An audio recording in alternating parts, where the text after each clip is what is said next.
That's pretty slow. Yeah.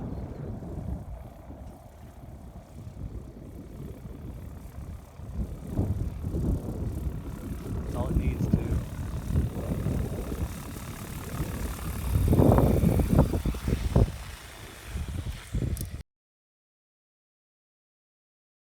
All right, we are here at the Heli Bowl with the Superstition Rear to Helicopter Association. This is Lee Taylor. Lee, what are we going to talk about today?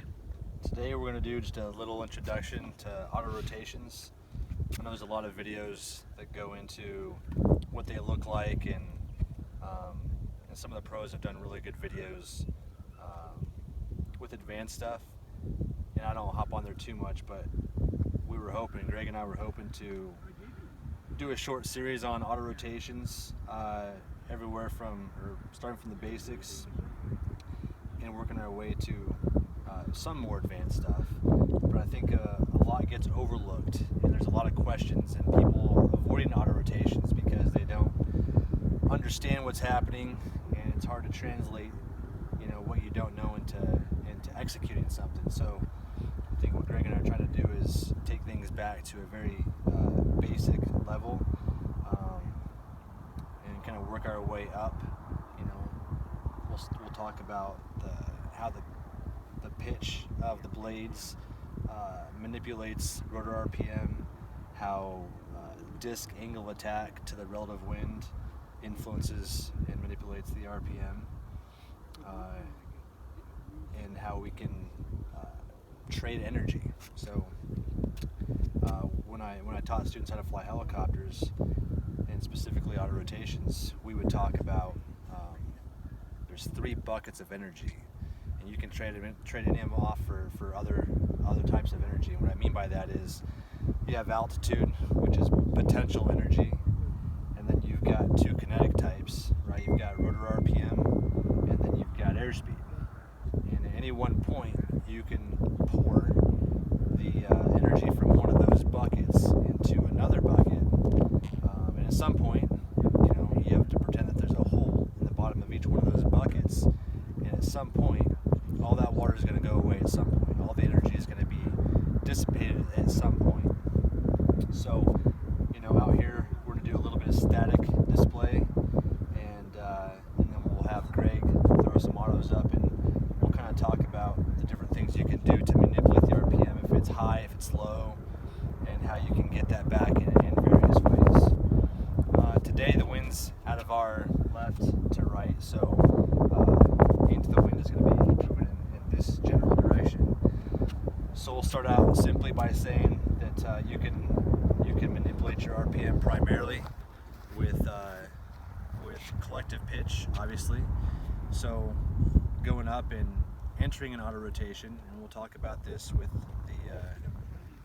the video with Greg when he flies, but when you enter an auto rotation, you'll pick a spot at about a 30 to 45 degree angle initially, away from like an imaginary anchor point somewhere out in front of you.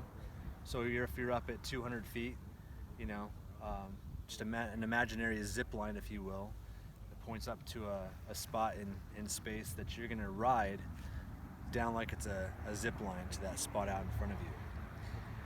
And ways you can manipulate the RPM is obviously collective pitch. So if you pull the collective stick down and induce negative pitch with the disc without changing the angle of attack to the disc to the relative wind, if you reduce the collective pitch, you'll increase rotor RPM.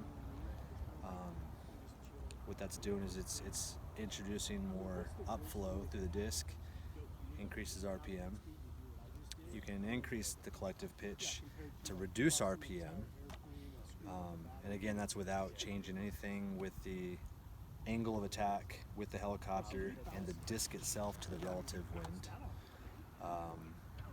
You could also do it by pitching the helicopter. So if you were coming down in a level attitude on your approach as you're coming down, and you were to apply aft cyclic, right, you're increasing the angle of attack of the disc to the relative wind, which is going to result in an increase in rotor RPM. You can reduce the RPM also by simply lowering the nose, which is going to reduce the angle of attack of the relative wind and the upflow through the disc. So the more upflow and exposure of the bottom of the disc, in this case with an upright auto rotation, that you have to the relative wind, you're going to get an increase in rotor RPM. And anytime that you take away that angle attack, and if you go too far, you can kill the disc extremely fast if you were to dump the nose too far and have positive collective in the machine, but that's for another time. You can dump off the RPM real quick and it ends up in the rotors completely stopping. So a quick recap, you can on a straight in upright auto rotation, you'll lower the collective to increase rotor RPM, which will also result in a higher descent rate. You can increase the positive collective, which will slow down the rotor RPM, and you obviously don't want to get too low, because then you'll lose lift over the blades and you're no longer flying the helicopter. And then you can again change the angle of attack of the aircraft, the disc to the relative wind. And if this was a little more freewheeling, I could take and manipulate the pitch of the blades right here with this breeze, and I could get the disc to turn by simply holding the helicopter here. So it's wanting to. There it goes. There you go. So I've got just a little bit of pitch in there. Let's see if I can just take it out. This is windmills. That's all we're doing is we're auto rotating. Just want to get to do there. A good breeze wind. Nice. Now, Lee, in your approach, even in a condition where we don't have wind, still the forward velocity of the helicopter creates a airspeed condition, right? That's correct. So that's what we call a relative wind, right? That's more of a basic aerodynamic thing. This is probably more even basic internal rotations, more advanced, semi-advanced thing when you start talking about the theory and the aerodynamics of rotation. But yes, you'll still have. Let's go back to this since you mentioned it. Even just in a hover out here in the field or your favorite flying field, if there's no wind whatsoever, the helicopter is completely static and not moving, you'd have zero relative wind. Same helicopter, same airfield with a breeze of say 5 or 10 knots, it could be 1 knot, it doesn't matter. Any airflow over the disc whatsoever, we call that relative. There is some sort of relative wind, right? And then you get we'll say that for another time, but you're correct. So as you're coming down and you have forward velocity, you have relative wind over the disc, and essentially you have airspeed. So going back and briefly talking about the buckets of energy, we've got altitude, which is potential energy, rotor RPM, which is one of our forms of kinetic energy, and then you have model airspeed, which is your third type of energy, and your second kinetic energy. And like I said, you can trade off any one of those at any one point. You can climb in auto rotations. We've done loops in auto rotations, and something's gonna give. You're gonna lose airspeed and or rotor RPM in some of those maneuvers, but you can always get it back if you've got enough total energy in those 3 buckets. So what Greg's gonna do next is go up and shoot a couple basic straight-in auto rotations. We'll talk about how to manipulate the rotor RPM and or the airspeed and or the altitude, and some of these things we'll get more advanced as we move on in our little short series here. But today we'll keep things very basic. Straight in auto rotation from one point in space to a spot on the ground right in front of you, and how you can manipulate the RPM and the airspeed to influence the helicopter to land right where you want it to. So, All right, low battery in. so Greg's going to go up and establish a point in space, again with room from our left to our right. So we should take off and head out to the right there. And when you enter the auto rotation, maybe a little further back. I mean, with the wind the way it is, it should be okay. But and then when you enter the auto rotation, just a little down collective to maybe end up with about, a negative 2 or 3 degrees of pitch. It doesn't take much. And then that way when you hit hold, you're not instantly dissipating rotor RPM. So he'll come out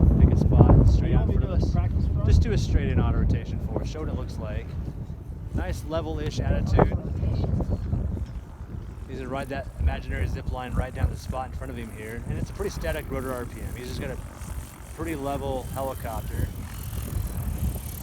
and that's a little bit of a run-on, but that's okay. When guys are starting to learn how to do them, that's probably an okay thing. What I like to see people do is execute even just a small flare at about 3 to 5 feet to dissipate any more forward airspeed, and you end up with a translation from altitude, riding the zip line, and imagine that you're coming down and just doing a little hover auto rotation, which is really a good place to start with the collective management at the bottom of the auto rotation. Alright, so nice level attitude. It looks a little steeper today because of the wind. So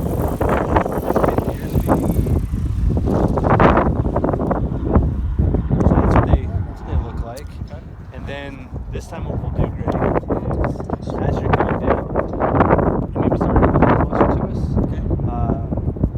It'll be kind of hard to hear with the breeze and the wind, but maybe what we'll do is initially start by raising the nose a bit, exposing more of that upflow through the disc to increase the RPM. Okay. And you'll see how that slows the model down. Airspeed will decrease as the RPM increases. And then we'll do the opposite with it. If we have enough altitude, we'll lower the nose. You'll see that increases your airspeed, but decreases your rotor RPM. Yeah. Idle one. All the while your potential energy is depleting because you're coming down. You train off the potential energy, the altitude, rotor RPM, and your airspeed. Yeah, there you go. So turn it around, point us towards us, into the auto. Now you can half cycle it to expose more of the disc. And you see the helicopter slow down, and then now he's regaining the airspeed, but he loses a little bit of the rotor RPM, and here we have, yeah, it worked, yeah. Normal. Autorotation. So this time at the bottom, just to show what you can do with the airspeed. So take maybe out, just a demonstration to show the airspeed trade-off for RPM. Come in fast from right to left, and then into the auto about 50 feet, but as you're at the bottom, just trade off all that airspeed for maintaining the rotor RPM. So they'll come down kind of low, get kind of fast. Autorotation. There you go. So now start flaring. You hear the RPM build, depletes the airspeed, and maintains just enough energy to cushion at the bottom. So what we're doing on that is I'm carrying a negative. I'm carrying some negative You're collective. carrying a little more negative, which is going to let you come down a little faster, but you're maintaining and actually increasing the rotor RPM as you're coming down. So you've traded off some altitude and some airspeed, and you end up with a little extra rotor RPM to really take your time and cushion like at the picking bottom. that nose up, I'm keeping the disc in the wind. Yeah, any auto rotation I like to see, especially start out with straight ins, is you ride your frozen zip line right straight down to your spot in front of you, and you're about 3 to 5 feet. You'll start a little flare, and the whole goal with the flare is to dissipate the forward airspeed and maintain the rotor RPM, so that when you stop, you're kind of leveling the ship, and then you can just cushion. You're turning that whole entire thing into a hovering auto rotation, right? Okay. Which is, like I said, that's a good place to start the basics of autos, but we're kind of talking about just straight ins today. So let's try that again. All right. Idle one.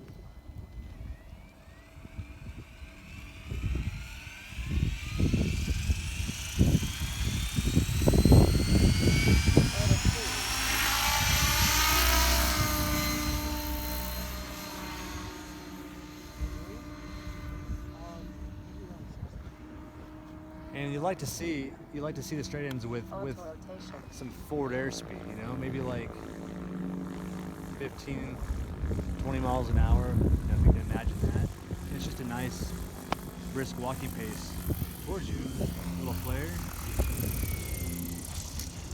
Yeah, that'll work. Normal. Autorotation. The whole goal is to get the energy as low as you can, so that as you're touching down, you know, ultimately your goal is going to be to have just enough RPM that you were able to set it down to cushion. So the person was going to start their first auto. How do you normally recommend their very first, you know? Yeah, I mean, obviously there's no wind, whatever you're comfortable with. Left to right, right to left, whatever you're comfortable with. But just a nice forward. Like start here forward? Yeah, start here forward and then a little down collective to get about -2 or 3. Right, but fly it down. I like that. Yeah, right? totally. Absolutely. So I'm on that.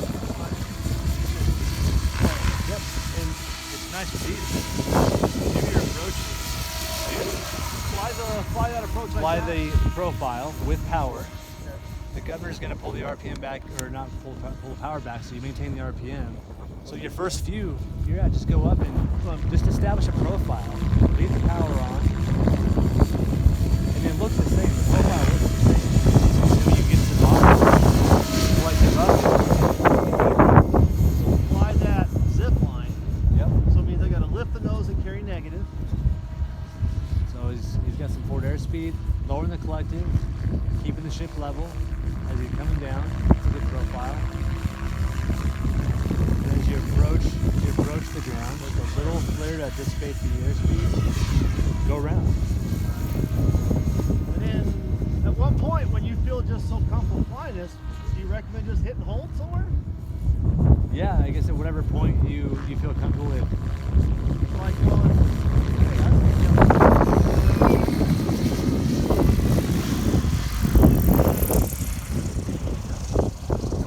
Initially, you can start, like we said, initially starting with power on. right. And then you get to where you're in the profile, and when you feel like the airspeed's under control, the RPM is where it's supposed to be, and you have a good path, a good angle to your spot, sure, hit hold, because nothing's going to happen. It's going to stay in the exact same profile as you had when you had power. But it's learning the profile. That's it's right. learning the flight flight path under power where you could bail out release just by Absolutely. flying off. And that's getting into all the ways that you teach someone how to fly autos, but with the profile, get the profile down.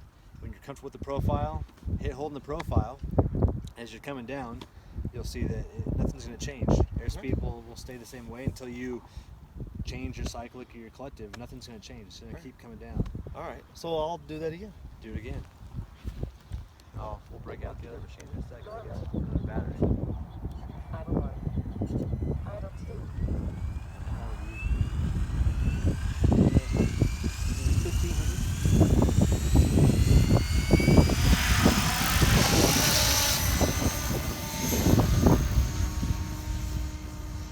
The thing that stinks is it's so hard to see with these iPhone cameras or these phone cameras what's really going on up there, because And that sounds the blades, right? that's right. That's a So good sound. you'll get to where you start to hear a very nice kind of purr That purr's with, what you want. with the huh? disc initially, yeah, with a nice level Autorotation. controlled airspeed. You almost sound like the disc is just kind of purring at you. Okay. Your RPM's not increasing, it's not decreasing. You've maintained airspeed, and from there you're just going to take it down into about 3 to 5 feet, and it'll be a hover autorotation. And do what you said, which is fly that line and then stop right in front of us. You're just taking a non-powered glide and turn it into a hover autorotation. Autorotation. Full aft. Aft. There's talking, There right? you go. Now you can hear it.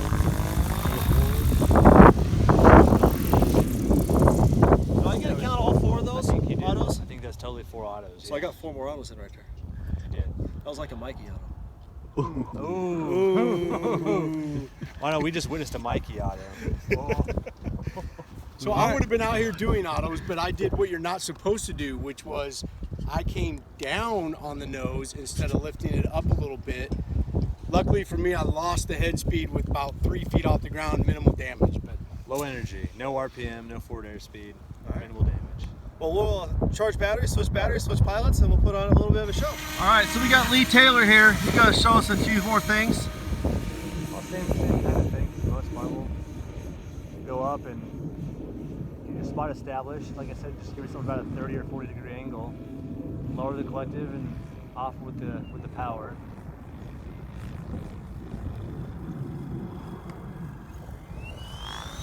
We can delete that one. I was a little far away. So it's a little steeper just because of the wind and stuff, but yeah.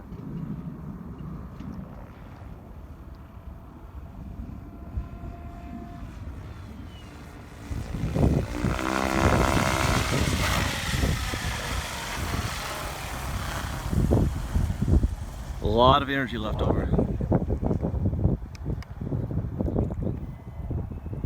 So Leon, this next one, can you kind of talk us through what you're doing with your sticks? Yeah. You know, a little more positive, a little more negative, left, right, up, down, you know? Establish steady state auto, and I'll take my hands off the sticks completely and let it just come down. So let's do that one first.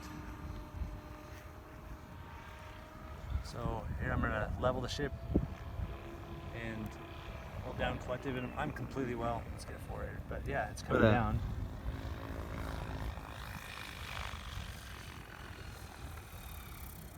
I'm just cushioning, I'm wearing that collective out the bottom, just cushioning, right? So obviously you got nothing powering it, so you'll just continue to increase that collective just nice and slow and smooth, and right, just a cushion. The whole idea is to get, you know, let's go back to the basics, and we talked about how really what you're practicing is just taking all that profile. When you start auto rotations, we're just really like 3 to 5 feet in front of you. Get a little closer so you can see this. Right? The whole goal is just to take it from here and then just work your collective. Positive, positive, positive, positive. And just keep the ship level. Use the cycler to keep the helicopter in one place, and you're just increasing the collective real slow. Let's do that again. I'll be over your shoulder here. To cushion, sure. Maybe hold your transmitter up about 6 inches more. Perfect. I got you there. So again, we're going to be hold, Collective going forward. wear it out. Until you figure out how much energy you really have at the bottom. Okay. So, All right, we're good now. wanna have some fun? Yeah, let's have some fun.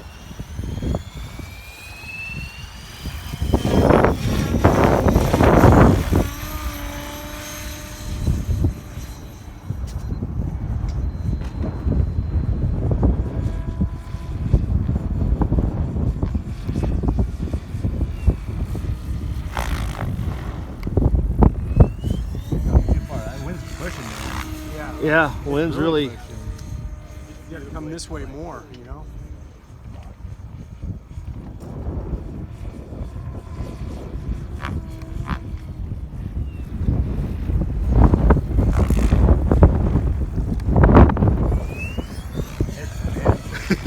Yeah, this wind is It's gonna. like right above you just to get to come down right here.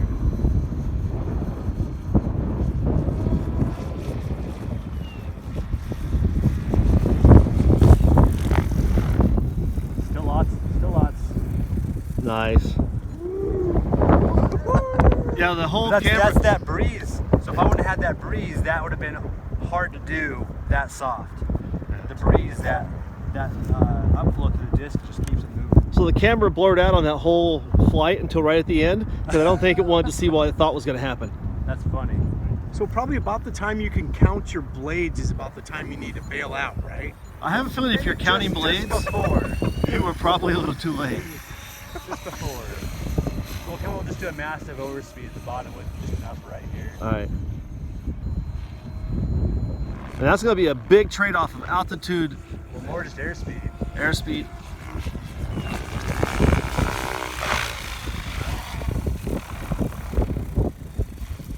That was a little rough at the bottom, but you hear the RPM just boost. And you accomplish that by getting the disc into the wind and then getting off the collective a little bit, right? I'll just do a normal profile here. Make it look really good.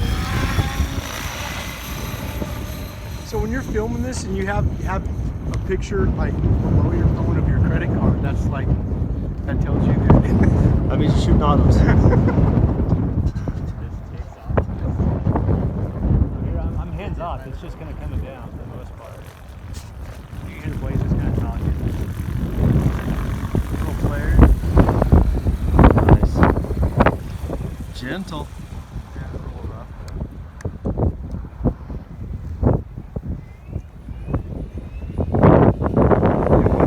You have the little bit of breeze. It actually makes things a lot easier. The attitudes, the angle is going to change substantially with more wind.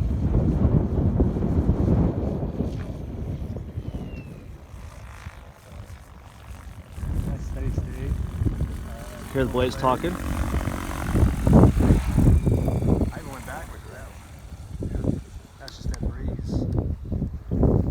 So with more wind, it actually takes a lot less of a flare to get that same exposure of the bottom of the disc, that upflow.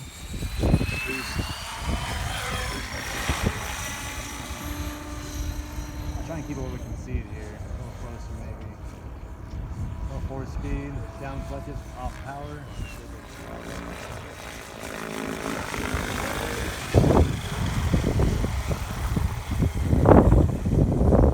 Nice. Very good. All right, have some fun, Lee.